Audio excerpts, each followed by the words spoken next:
Day off ko nga ngayon, kaya nagpasama ako dito sa anak ko na mag-deliver kami ng ukay. Dito lang din naman yan sa amin, yung mga malalapit lang. Gustong gusto nga ng anak ko na nagdi-deliver siya kasi feeling niya nakakagala siya. Dumaan na nga lang din kami sa tapsihan para iwan yung mga ibang ukay. Dito din kasi pick up ng mga minors namin. Kinuha na nga din namin tong pinagawa ko para dito sa kwarto namin. Sobrang ganda nga neto at nakakatuwa na i-display sa kwarto. Naglambing nga tong anak ko ng donut kaya pumunta na lang din kami. Binibiro ko nga siya, mukhang hindi naman siya natuwa. Donut o puto?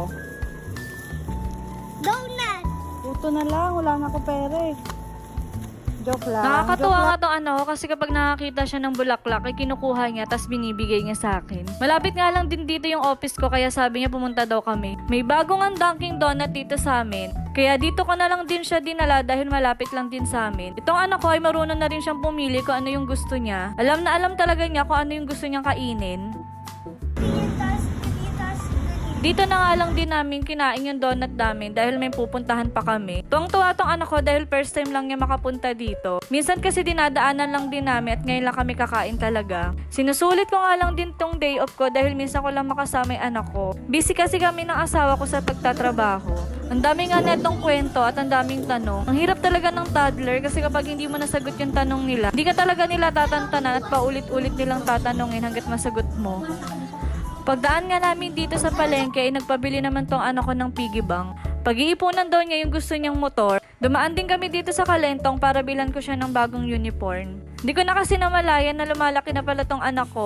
Masikip na nga sa kanya yung unang uniform na nabili namin. Sobrang bilis talaga ng panahon. Hindi ko na mamalayan na lumalaki na pala tong anak ko. Ilang buwan na nga lang ay meron na akong grade 1. Sana magkaroon pa talaga ako ng maraming time para makasama yung anak ko. Maiintindihan din niya kung bakit minsan lang kami magkaroon ng time sa kanya.